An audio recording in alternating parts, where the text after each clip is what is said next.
I'm ready.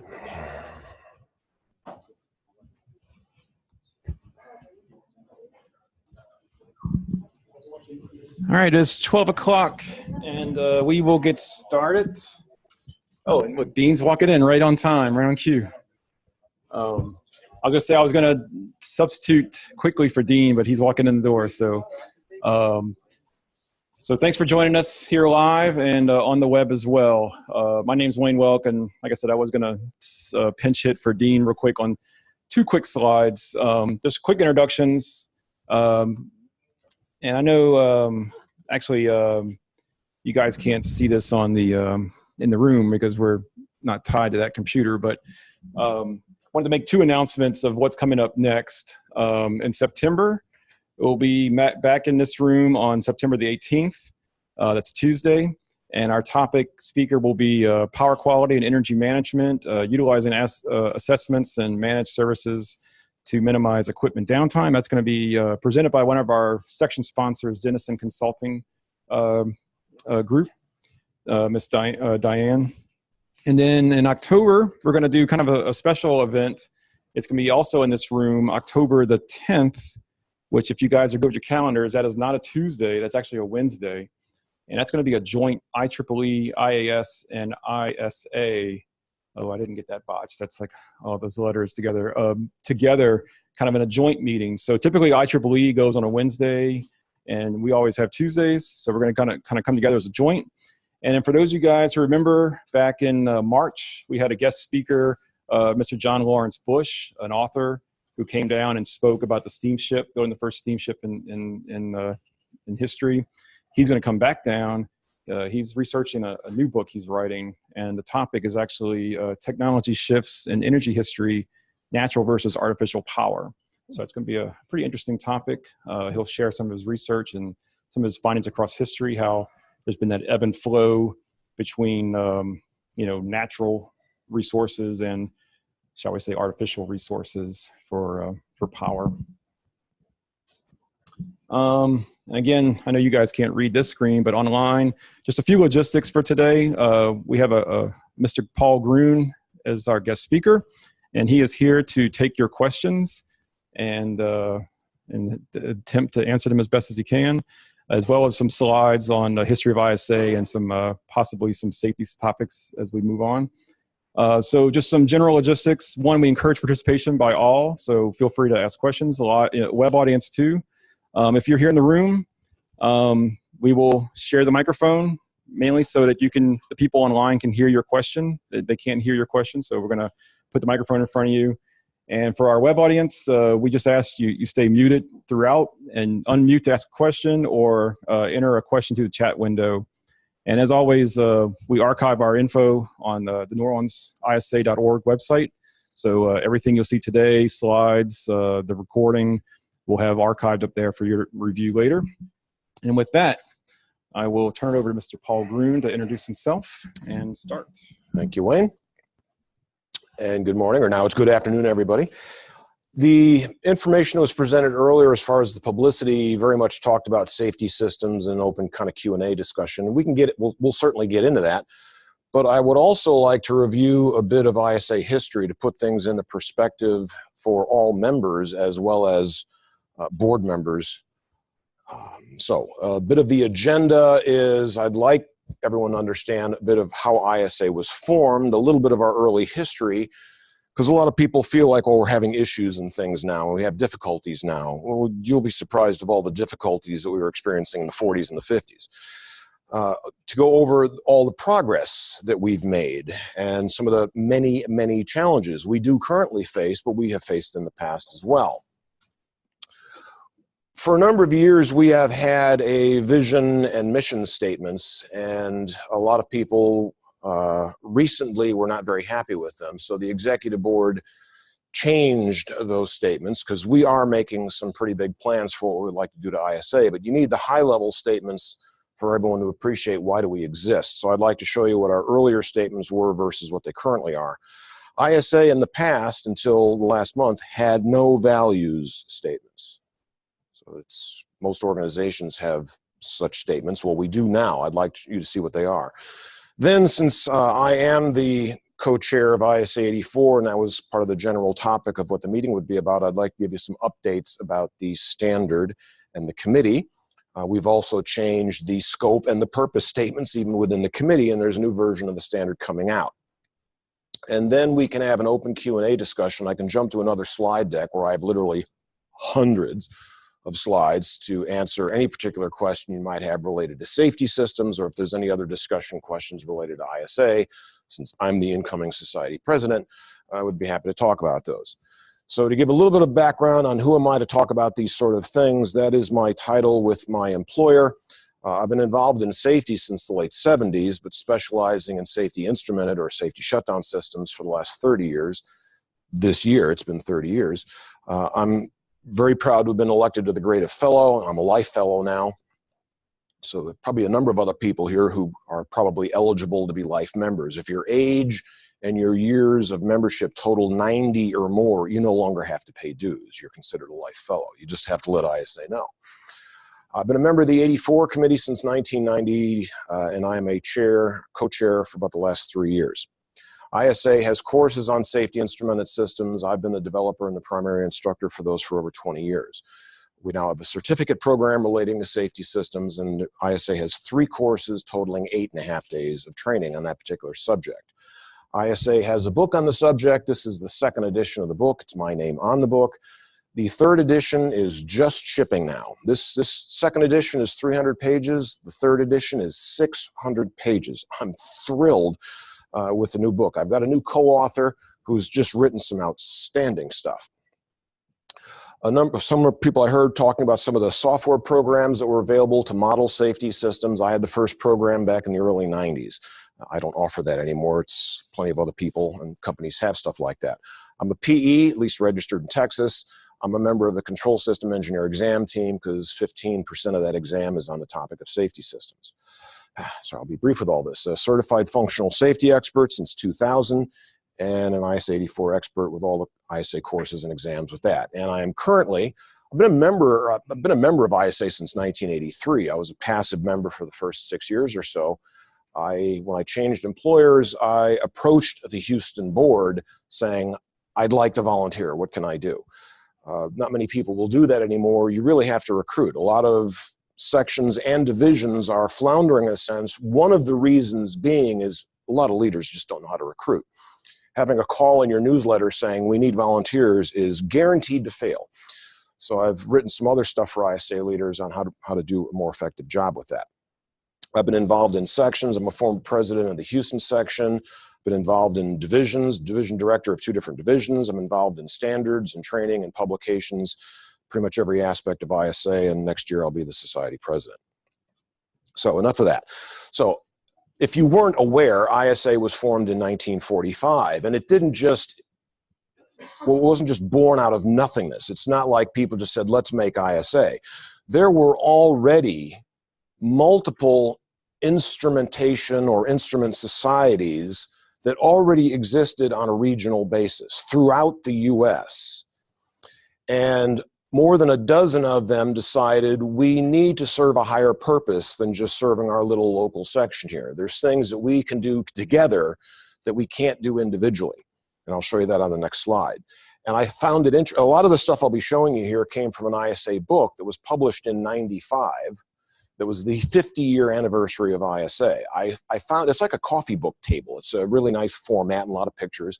And I found it when I was at ISA headquarters talking to the executive director. It was outside, it was by Debbie Eby's office, or her desk. She doesn't really have an office, and she's not there anymore. But I was like, ooh, can I borrow that book? So I did, and I obviously read it, and I scanned some of the photos and various other things, and thought there's so many people I know who have no idea of a lot of this past background.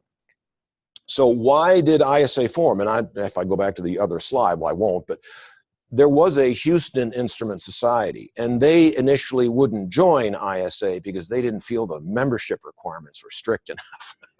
I thought that was funny to me.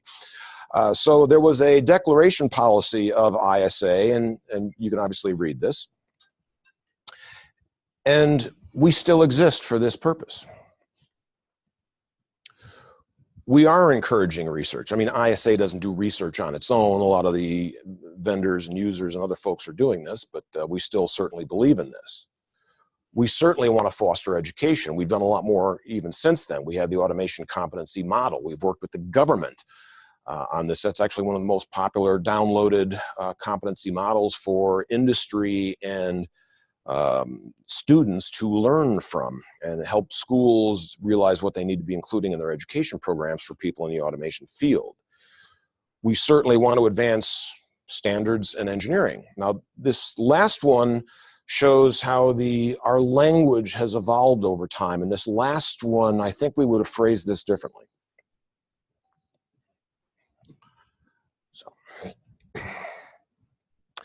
So ISA, even early on in 1945, they did not have complete agreement on how this larger organization should be structured. So they set up a number of committees to make a lot of these decisions, and a lot of these committees still exist. Now, we have our bylaws, we have a number of operating manuals and policy guides, so we don't have a constitution committee anymore. We do still have a finance committee. Membership isn't so much a committee, but we have an image and membership department. We still have something like that. We have strategic planning, a number of other departments that you'll see that accomplish some of this membership issue.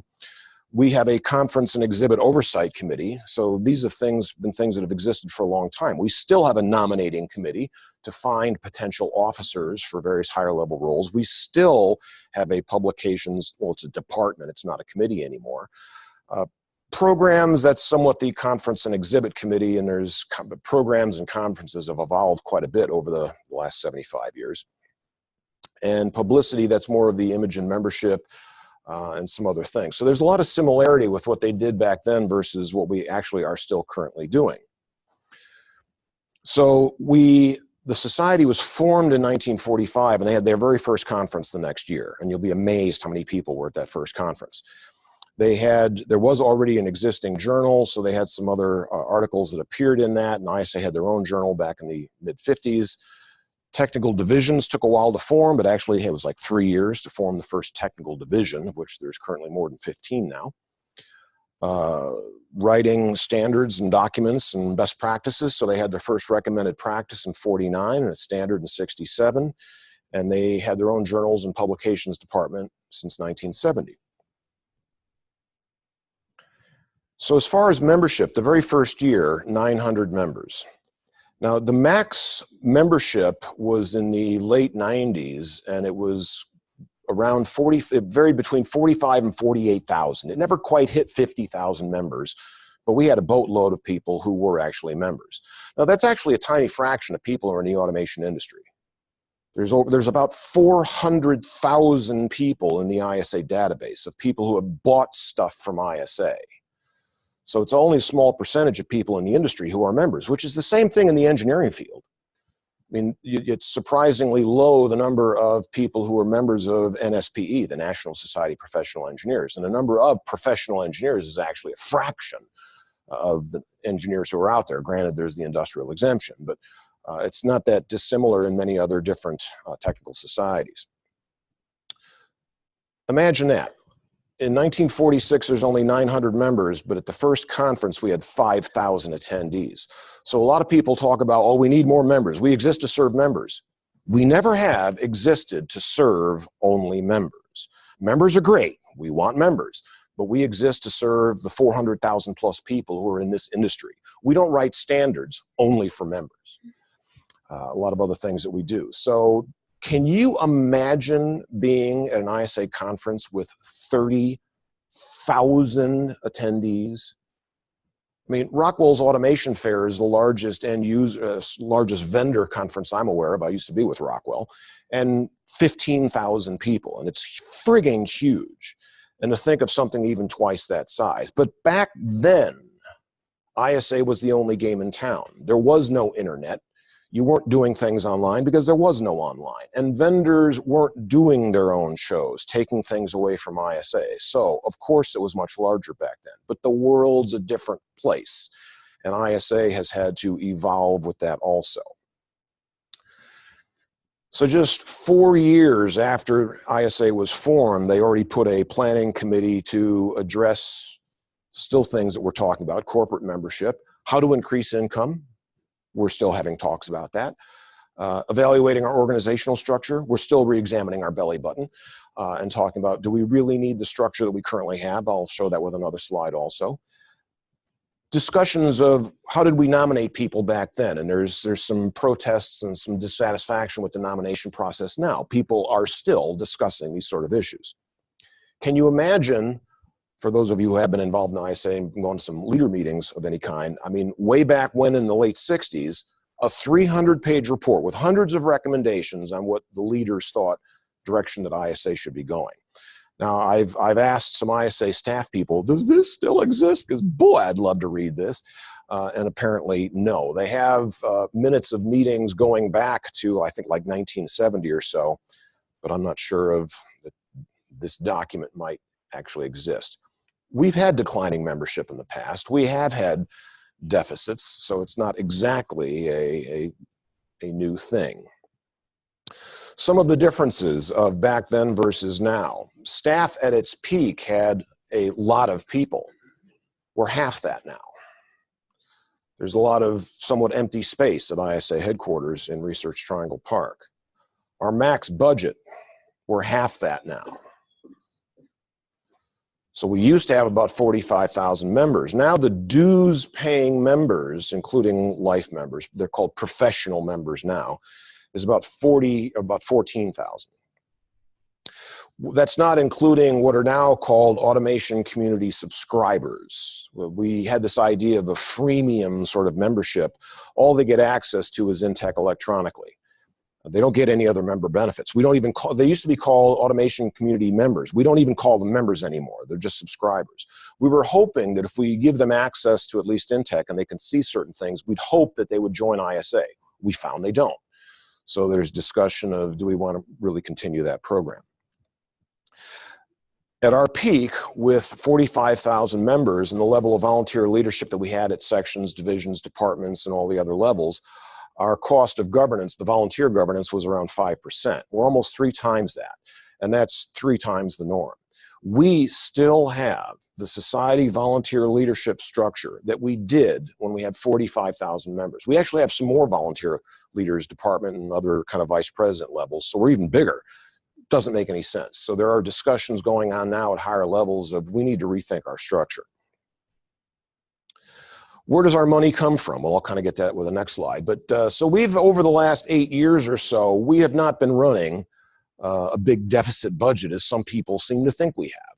Can you imagine, though, back in '99, that's when a lot of the vendors pulled out of the conference? That was the big cash cow for ISA. Can you imagine the society having a $10 million budget deficit? That's significant.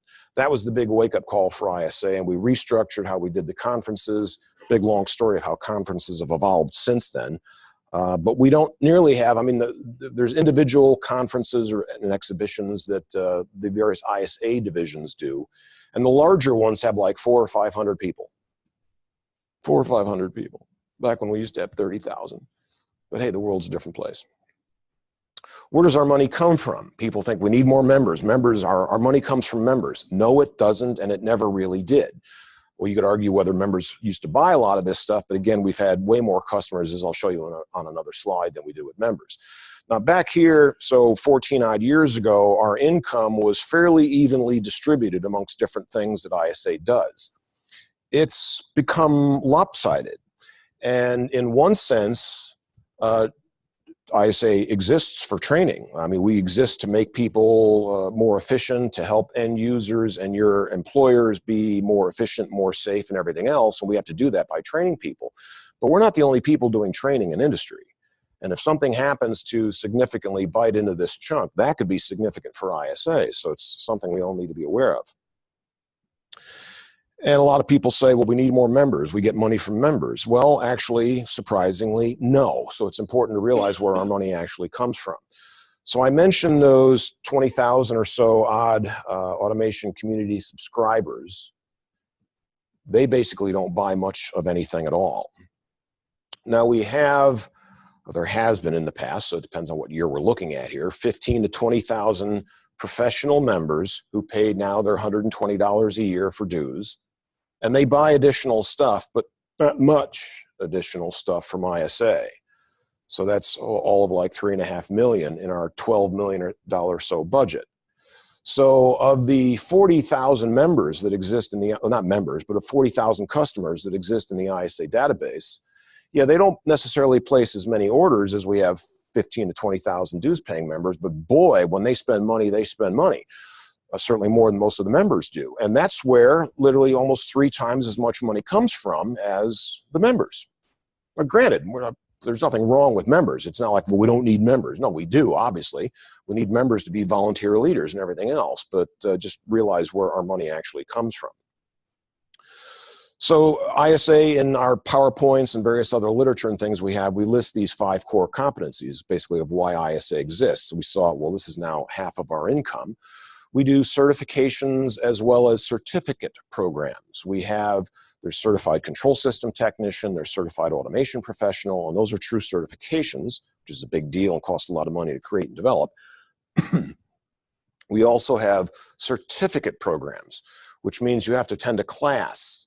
Then you can take an exam on what was covered in the class. We do that for safety instrumented systems. We also do it for cybersecurity, and that's been a big moneymaker for ISA. And it allows you as members or students to now have a qualification that you can put on after your name or under your name for certificates. Certifications, you can have initials after your name, and that's a qualification to help you be more employable, to help you, whoever you work for, show potentially the people you're doing business with. We have people who are competent and qualified. We've gone through this level of qualification. ISA creates standards. We do publications, books, and we do conferences and exhibits. Now, sections are involved in a portion of this.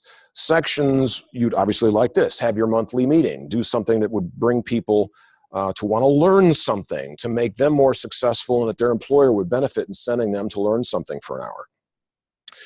Most sections do scholarships, so they'll have fundraising events, whether it's golf outings or clay shootings or whatever the case is going to be, to raise money, to give money away for people for scholarships, and not necessarily just scholarships related to instrumentation.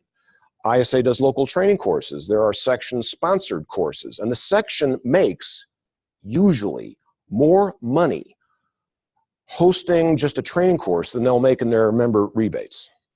So more sections are doing that to help raise money for them being able to do what they want to do locally. They do local tabletop shows because mostly people going to an ISA conference, it's usually within like 150 mile radius. So do something local. People talk about networking and the benefit of networking, and even millennials want to do networking, not necessarily the same way the baby boomers and the other generations do. But realize that we have a lot of competition with online stuff as far as networking and how the younger generation wants to learn and listen to stuff online when it's convenient to them, which you're doing, which is great. I mean, the idea of recording these presentations and making them available is great. And I'll show you some other resources that ISA has that people don't know about related to some of this stuff. But ISA is a strangely complex organization. And I have met section presidents who don't know what divisions are. So when they think ISA, this is all they know. Sections are their geographic areas, basically cities. So New Orleans, Baton Rouge, Houston, things like that. Sections are formed into a larger geographic area called districts. So Louisiana and Texas is District 7. And we have district leadership conferences so board members can come and learn best practices. And a lot of people don't even travel to go to their district leadership conference. And a lot of section people and section leaders I've met, to them, this is ISA, and that's it. They are completely unaware of all the other departments and organizations within ISA.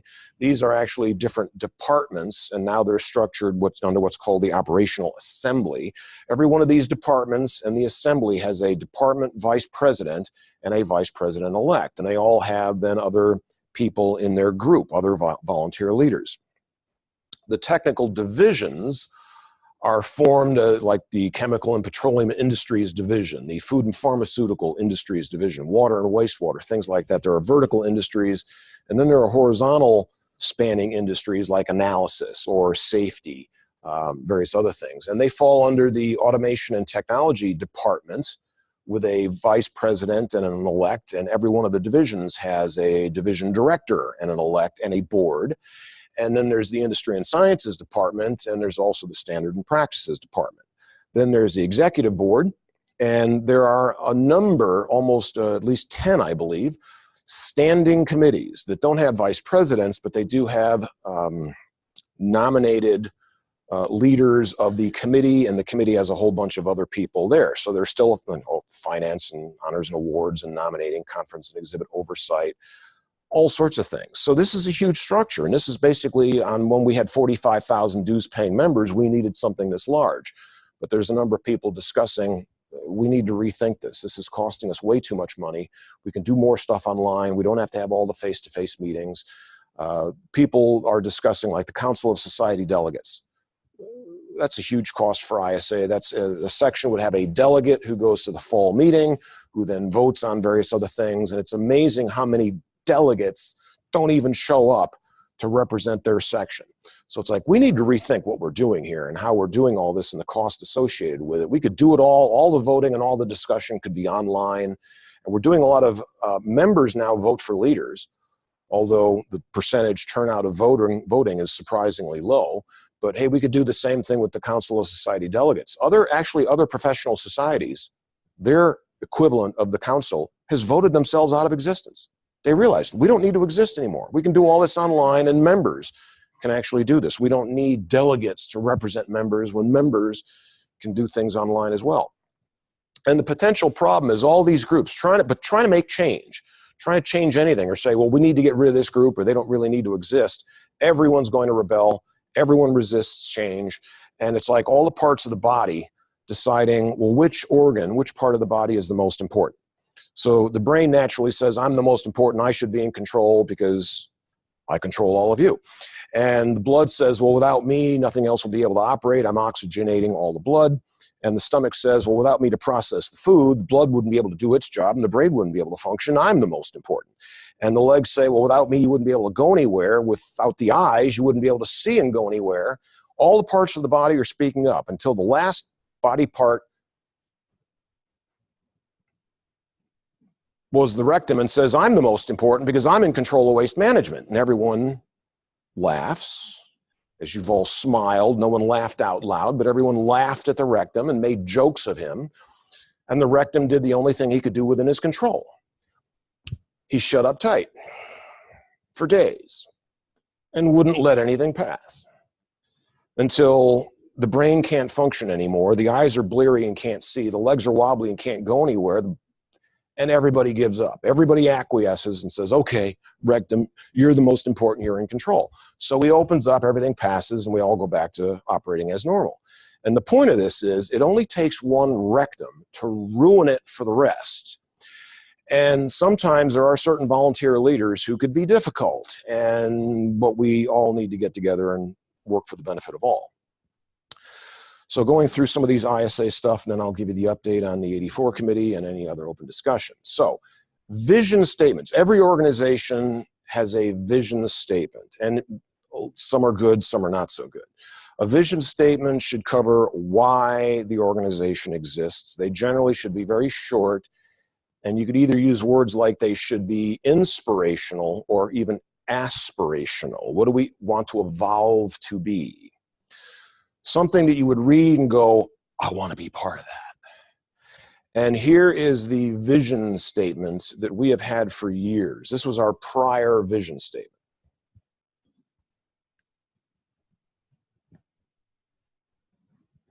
Does that excite your heart and your brain? Does that inspire you to want to belong to that? That was, forgive me, written by a bunch of left brain engineers. And that's not going to excite a 15-year-old kid to get into this field. Here is our new vision statement. Now we could argue, we did argue over the verb, whether it's enable or create, but the group settled on create. But I think that's something a millennial would look at and go, I want to be part of that. Because in reality, that is why we exist. Why do we create standards? Why do we have training classes? It is to do that. And that'll help give people a bigger vision of why we exist. Mission statements are more of the what do you do, who do you do it for, how do you do it. You could argue kind of the why was sort of the earlier statement, and this was our prior statement.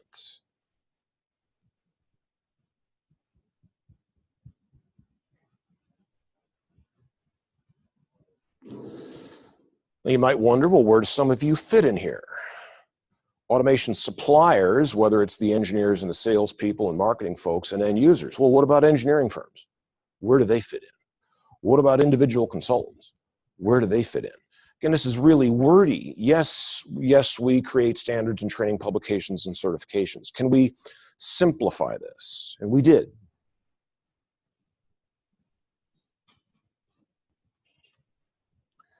So all those, so we don't have to list standards, training, publications, and certifications, because what if we think of something new that's not one of those things?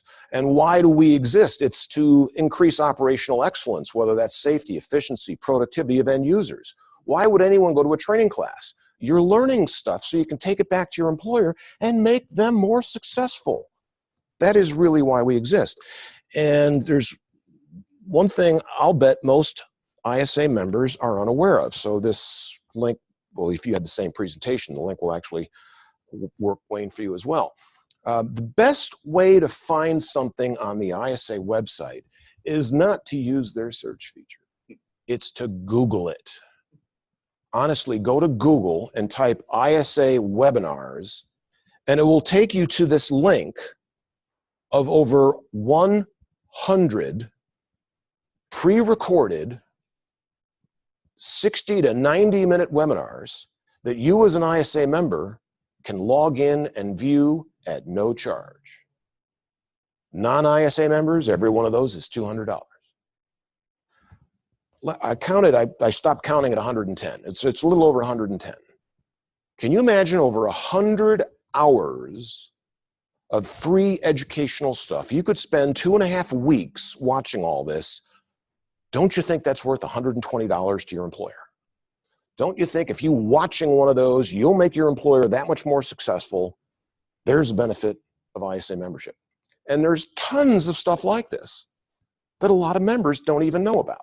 We've done polls and asked people, what do you want from ISA? And they say stuff, and it's like, we're already doing that. Yet they don't know about it.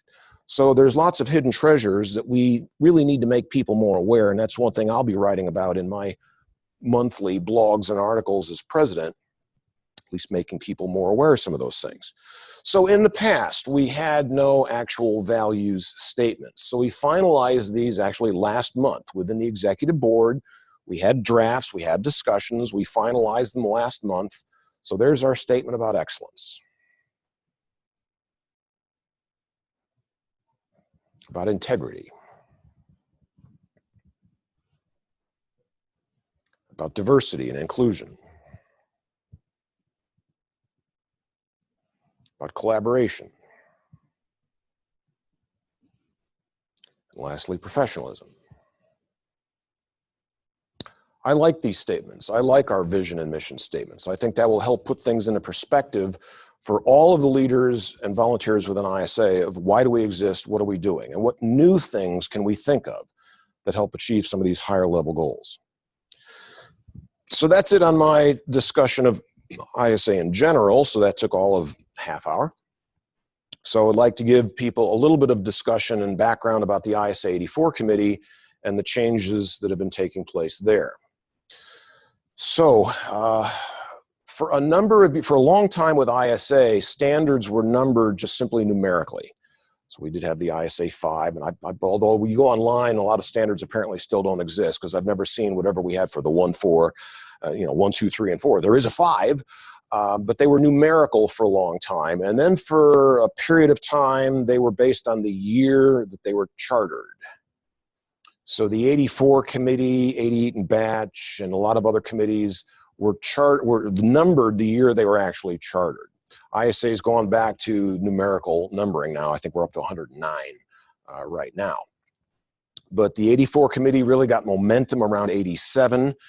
I joined in 1990, and we published our first standard in 1996.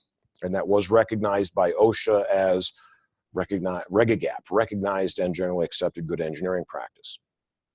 Around that time, in the early mid-90s, the IEC, International Electrotechnical Commission, of which the US is a part of, we're starting to create functional safety standards on this same general topic.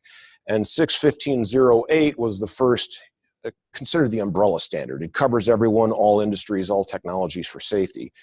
And that was published, it's a 7-part standard published over a 3-year period. And they expected each industry-specific group to write their own industry-specific functional safety standard, which happened. So for example, in the process industry, it's 61511. In nuclear, it's 61513. In machinery safety, it's 62061. There's one for transportation. I believe there's one for medical. And 61511 was released in 2003. And the 84 committee was heavily involved in writing that. So we saw every draft. We commented. We had members who were members of 61511. So we were very involved. So then the 84 committee gets to decide, well, are we going to revise our old 96 standard, or are we going to adopt the new IEC standard? Everyone agreed 61511 is a better document. But there was concern in the US about existing systems. And we have our process safety management regulation that has what everyone refers to as the grandfather clause. Now, what do you do about existing systems that were designed before these standards were out? So we pulled that one sentence from the US regulation, and ISA 84 was released, and the standard is IS 84 in parentheses. Literally, it says it says that, because we modified it. We added one sentence, and we had one member who protested over a couple of clauses. They're consensus standards. They don't have to be unanimous. It's okay if somebody votes no. We'll do everything we can to try and get them to vote yes. He had a protest issue over some things, and it delayed being released in the US for a whole year. Then, so all standards get revised and updated, and 61508 had a second edition that came out in 2010. And then 61511 had a second edition that came out in 2016. But what they released, I'll show you on the following slide with some more details, is they basically made a mistake with the version that they released. But those changes and updates have been approved and finalized. The 84 committee last fall voted on accepting 61511 verbatim. We don't have to add the grandfather clause because it's already in 61511 now. So we didn't feel the need to change anything. We voted yes on it. So it will be released within the next month or two. It's finalizing. It's at the end of the ANSI approval, American National Standards Institute. They're approving our procedures. They're not looking at the standard. They're looking at our committee procedures on how we review it and adopt and vote and comment and everything else. So we will be releasing it shortly as ISA 61511. It will still be the ISA 84 committee, just as there is the ISA 99 committee that wrote all the cybersecurity documents, and there's still more to be developed. There's a family of 13 documents that committee is outlining. Some are on their second edition, some haven't even been published yet. But it's the ISA 99 committee, but it's the ISA 62443 family of documents, so it's kind of similar. Yes? We need a microphone to get over so other people can hear. I'm gladly accept questions. Yeah, the first question was, what was that one grandfather clause that made the two documents different? Okay, in the IEC standard, because they don't have the US process safety management regulation, they didn't have the same concerns about existing systems. But in the US process safety management regulation, it was released in 1992, it talks about, for existing systems, the owner-operator shall determine and document the systems are designed and operated in a safe manner. That basic statement. We added that as clause 1.y in 2003 to the US standard. So it's just one additional clause. And we took out, I don't know why, but we took out two of the words. So it's the owner-operator shall determine that equipment is designed, operated, maintained in a safe manner. So they took out the words "and document." That grandfather clause is now in the second edition of IEC 61511. And it's in the clauses where it should be. It's in clause 5 on management. We stuck it in clause 1.y at the end of the scope section, but it really, you think about it, it really belongs under management. So now that they have that statement in 61511, the 84 committee sees no reason to make any change. Like, okay, my second question was, if ISA 61511 is the same as IEC 61511, why do we need two? because every country, there's EN, European Norm 61511, there's AU, Australia 61511. So regulators in a country can say, we recognize this, and the country recognizes it. So it is the same document. They're not two different standards. It's the same thing, just each company recognizing it.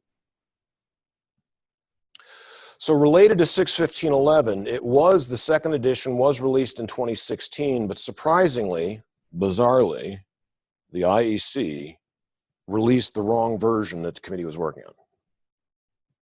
The wrong edition. It's like, this defies imagination. How could this even happen? So what they released was, the first time I saw this word corrigendum, I had to look it up in a dictionary. What the hell's a corrigendum? I didn't know. It's simply a list of corrections. And it's like 3 pages in English, 3 pages in French. And these were just clearly accepted. Well, this was wrong.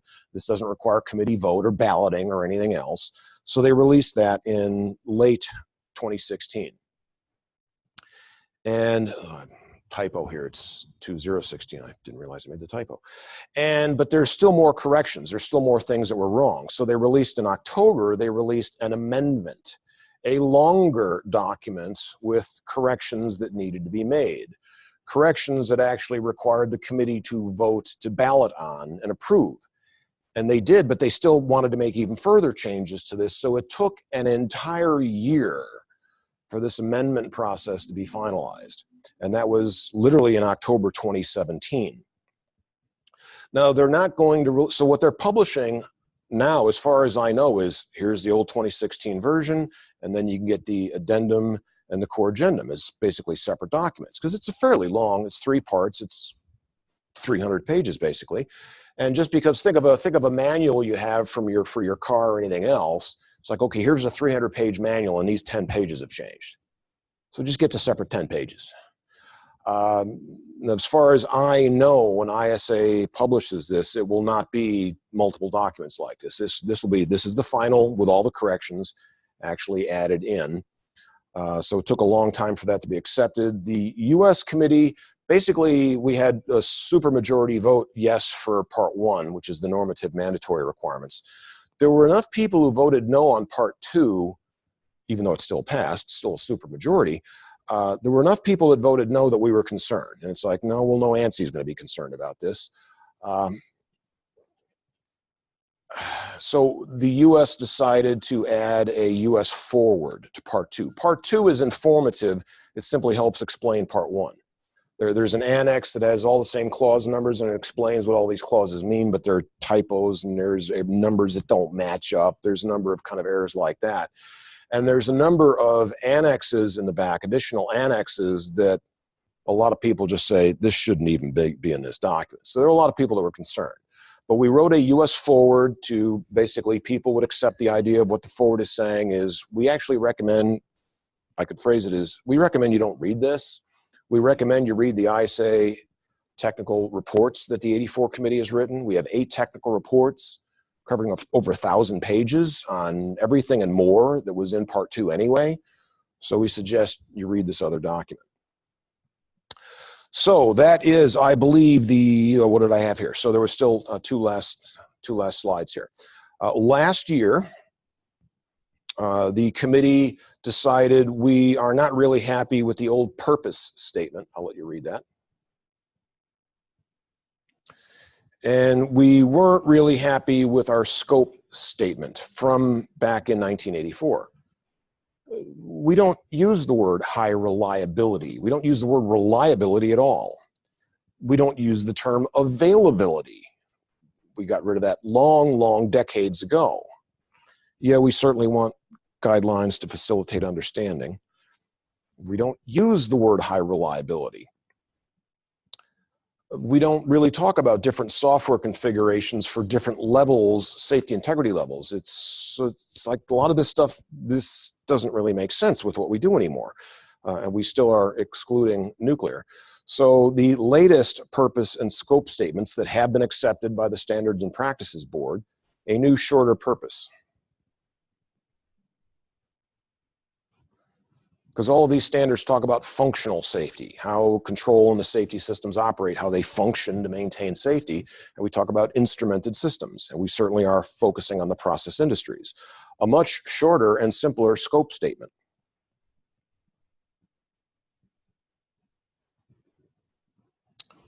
And we still do exclude nuclear. So that's it as far as this particular presentation.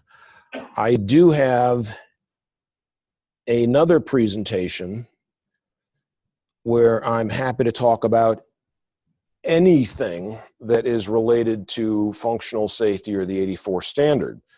As again, since I'm the guy who, the primary author of the book, and I'm the co-chair of the committee, and I teach 2 weeks of training on this particular subject, you know, we have all of like 20 minutes left, well, 15 minutes left. Every group I talk to is different. And rather than my talk about what I think is important, I'd rather address what's important to you and what questions you have. This is not an all-encompassing list. It's just sort of a short list because I can't fit every slide topic on one overview like this. But any topic that anybody would like to talk about related to safety systems or ISA, we just go back and whether it's ISA leadership type stuff. Really on the last topic you were just talking about with the standard and updates and things. So it's an IEC standard. So as an ISA member, you don't have the ability to download that standard because it's an IEC standard. That's correct? Been the case since 2004. Right. You couldn't view it online either for free. Right. But the TRs you can have access to. That is correct. Those are online at no charge. Yeah. Okay. For viewing, you can view them. You can't download. You can't print. Right. But you can view them online at no charge. The technical reports. We have technical reports on modeling, on now what's called mechanical integrity or automation asset integrity, on guidelines for implementing the standard. That's a two-part technical report. 05 is on burner management systems. 06 is on safety field buses. 07 is on fire and gas systems. 08 is on wireless. 09 is on cybersecurity. So 8 technical reports totaling over 1,000 pages. And you can read it, no charge, if you are an ISA member. Another reason why your company should support you being an ISA member, because these standards and documents exist to make your employers more operationally successful.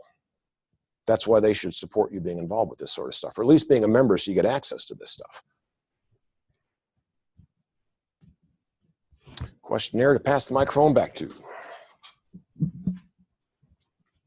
So, Paul, you talk about functional safety and, you know, the migrating away from the topics of reliability and availability. And you go into functional safety and you talk about IEC 61511 and S84 and SIL calculations, which are based on probability of failure of demand, which are directly related to availability and reliability. So can you kind of give us a history of how we migrated from an availability, reliability discussion and a probability of failure on demand to a functional safety moniker, for you will, if you will, for this space? I would be happy to cover that. When I joined the committee, the 2 performance terms that we were using was availability and unavailability. And I was one of the loudest arguers of, especially before the standard was released, to say we can't use these terms because every DCS and PLC vendor uses the term availability and they mean something completely different than what we are talking about on our standard. And we had meetings where we argued over the kind of terms to use.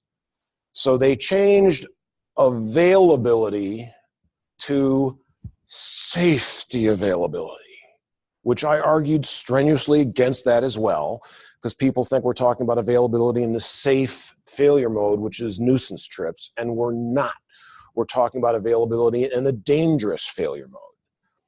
So this is completely different than what every PLC and DCS vendor, when they say availability, they're talking about something completely different.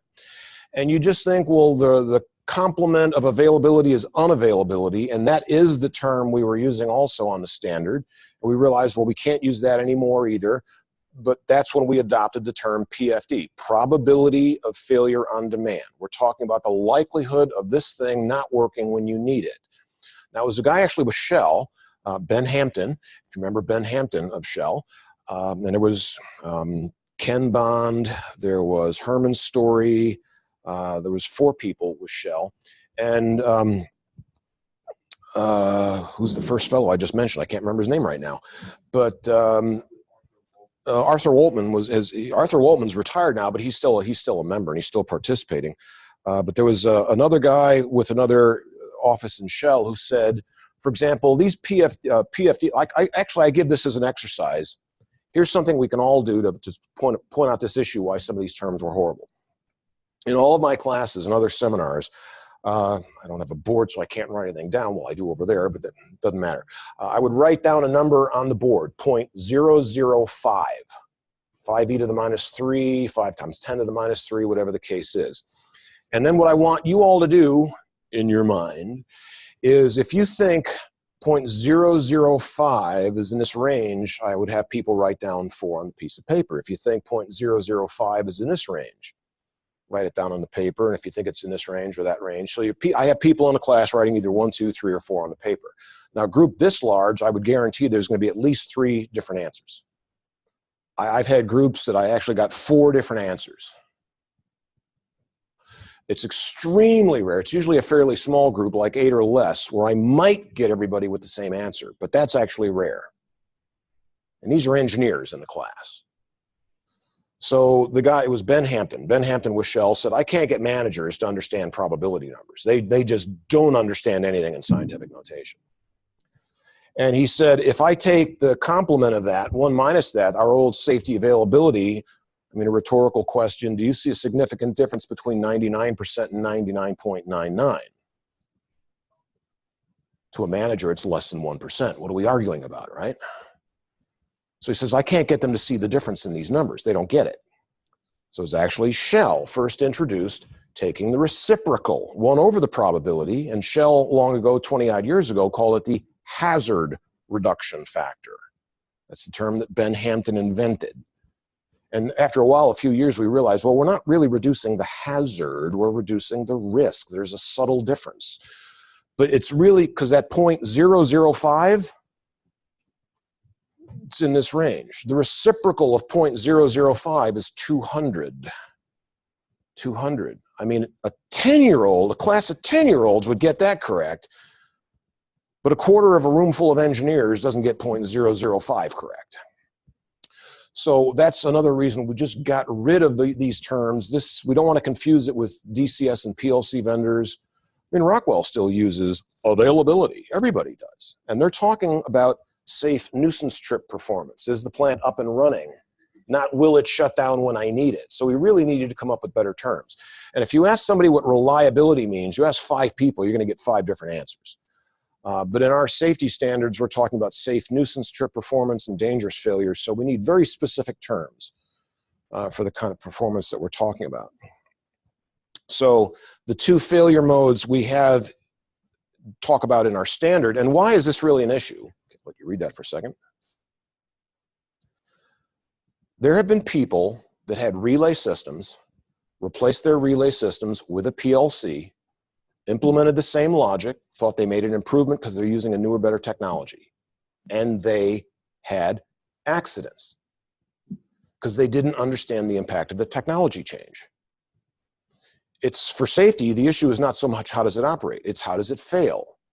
And I tell my students in this, and because the students are actually going to be analyzing this, I mean, I'll say relays are, let's phrase it differently. A general purpose PLC,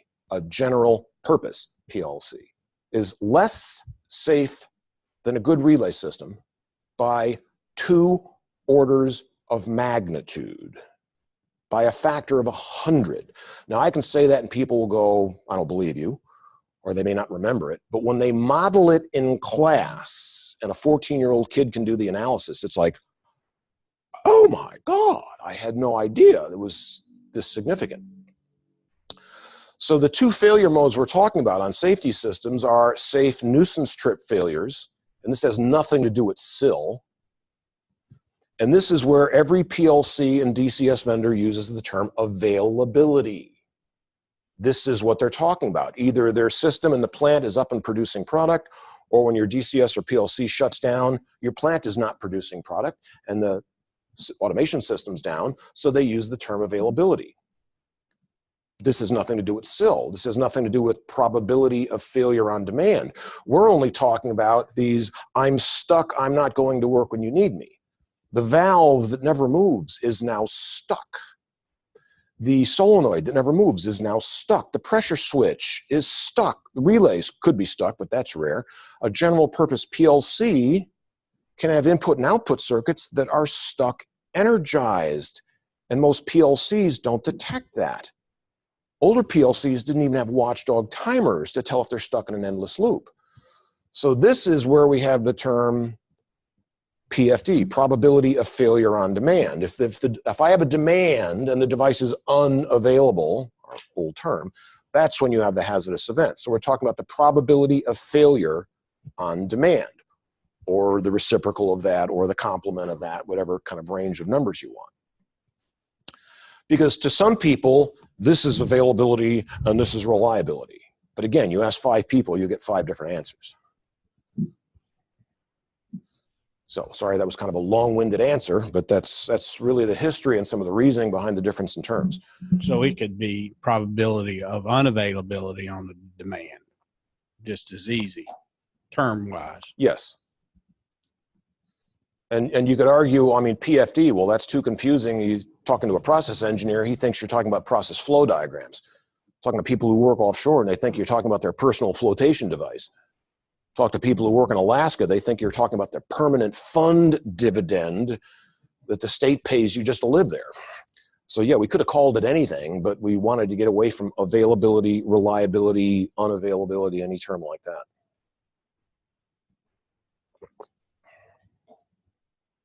So where does the SIL language come from? Okay.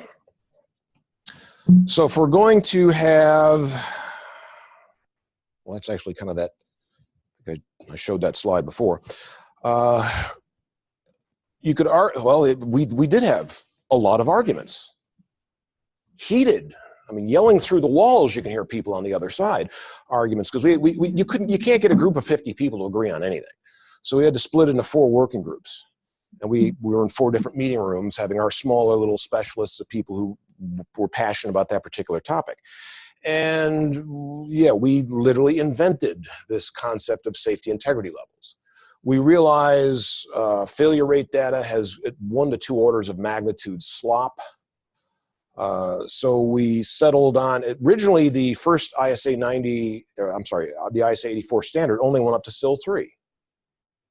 There was nothing beyond SIL 3, we felt, in the process industries. Now we knew around that time the IEC 61508, for all industries, they had a higher SIL 4. We always viewed that, well, that's aerospace, that's nuclear, that's weapons systems, God forbid, that's not us in the process industries. But we argued over, geez, do we start at 90%? Do we go 95%? Do we do order of magnitude? We argued. It was 1 or 2 years of arguments and slow consensus forming that we settled on, well, let's start at 90%. Let's have clear, simple order of magnitude here. The term, I mean, the idea, it kind of makes sense here in a sense. It's the idea that risk reduction factor is the reciprocal of probability of failure on demand. This is saying the thing will work at least 90% of the time when you have a demand. That sounds like a reasonable low end of performance. I mean, do we really want something that's not even going to work 9 times out of 10? So that's our low end. So that too, it will work 99 times out of 100. Clear order of magnitude. And then we just did order of magnitude beyond that. Now, IEC 61511 had a higher SIL 4. And that caused a lot of heartburn. And why is there a SIL 4 in the standard now? Because of Bill Black, who worked with BP in the UK, and he's involved in offshore projects. And he says, we have deep sea pipelines that it is not physically possible to lay pipe thick enough to maintain full wellhead pressure. There's no ship made to lay pipe thick enough to be able to do that. So they have HIPs, high integrity pressure protection systems, to prevent a pipeline from bursting. Similar to land-based installations, a lot of people have HIPs because your flare system is now undersized. You've gone through 40 years of plant expansions, you never upgraded the flare, and if everything vents to the flare, it overpressures the flare system, bad day. So they implement high-integrity pressure protection systems. Now, all land-based installations I've ever heard of generally claim SIL 3 for that. But Bill Black with BP in the UK said, we're going to claim SIL 4 requirements for that, because if we burst a pipeline in the North Sea, we're probably out of business, because they've had enough problems already. So they felt they have SIL 4 requirements. Now, there are logic solvers that are actually certified for use in SIL 4. No software system is certified for that, but there's 2 European solid-state systems. There are ways of design. If you have triplicated transmitters and mid-value select and discrepancy alarms, you can get SIL 4 out of the sensors. And it's dual valves with they're very special design valves and fairly frequent testing. SIL 4 is really difficult. Now, in the standard, we make it, especially in the latest edition, we made it real clear. You think you have SIL 4, you probably made a serious mistake. And it doesn't say that verbatim, but you really need to reevaluate that, because we don't think it's possible to design SIL 4 systems, certainly not in our industries, let alone maintain them when you add human error and other related things in there. And you really need to reevaluate your process and make it inherently safer. Because relying on instrumentation that you think is going to work, it's going to work 9,999 times out of 10,000 demands, you're kidding yourself. So there's a lot of cautionary warning statements. And I know of no one outside of that person who's ever claimed SIL 4 in our industry. I know most of the people, when we go to conferences in the US, when there's a panel discussion, like there's 4 or 5 end users up on the front answering questions, well, my 2 favorite questions are, do you have any SIL 3 applications? No, no, no. A few, no. So SIL 3 is outrageously rare. I mean, I know one guy with a major refiner, another guy who said, basically in the SIL selection study at the beginning, if anybody comes up with a SIL 3 requirement, it's grounds for dismissal. We're not doing this. You're going to change something. You're going to change the process, add another safety layer. We're not building SIL 3, because when I show you what it takes to actually do that, so checking the time here. So let me just have my last slide, and then we'll end it with that. Is why is it so difficult to design SIL 3 and SIL 4? Students in the ISA class end up modeling all this, although we've taken out solid state systems because few people are using them. The jump from SIL 1 to SIL 2 is typically about $50,000 per function, because of the extra field devices you're going to need and the total installed cost of a second sensor and a second valve. The jump from SIL 2 to SIL 3 is about an additional $50,000 per function, because that's what the other sensor and all the other stuff is going to cost. It's not just the purchase price. There's a whole lot more to it than that. So this is a boatload of money. And how many systems do you actually see like this where there's plenty of people who have triplicated logic solvers, but 90% of those are connected to single sensors and single valves. Well, that's SIL 1, end of story. So you're going to need at least triplicated transmitters. Triplicated switches won't get you there. Triplicated transmitters and a triplicated logic box connected to a single non-redundant solenoid operated valve is SIL 1. I'm sorry. A chain is only as strong as the weakest link. So it's going to take either 3 valves in series, not including the control valve, 2 valves in series with partial stroking, or 2 valves with quarterly testing. Now, how many of those do you see? So my last statement is, there was a guy, so there's the ISA Safety Division, we have a listserv, an email broadcast system. There was somebody saying he's involved in an offshore platform in India with 3,000 safety IO, that he's been told he needs to design to SIL 3, and he's asking how to do that. And I replied, here's how you do it. And at the end of my email, I said, no one on the planet has such a requirement. You do not have such a requirement. You simply never did a SIL selection study to determine what you actually need. You had some manager who went to a seminar somewhere, heard SIL 3 is the highest. And he goes back and tells you to make everything SIL 3, we'll be safe, without any understanding of what that takes and what that costs. So, and just simply using a logic solver certified for use in SIL 3 doesn't get you there. That's not enough. It's like having a 5,000 watt amplifier connected to a 25-year-old turntable with a worn out needle and playing through this speaker. That's not high fidelity sound just because you have a 5,000 watt amplifier. So that's been going over our allotted hour, so it won't keep people online or others who may have to go back to work and such. I'll have business cards up at the front, both with my ISA information and my employer's information. I and Jed in the back, we work for AE Solutions. We're a 160-person consulting company in 3 different cities that are specialists in process safety, functional safety, cybersecurity, burner management systems, system integration. So people are welcome to take a card and any piece of information here, and I'll stick around if anybody else would like to talk. So I thank you for your time. All right. Thank you, Paul.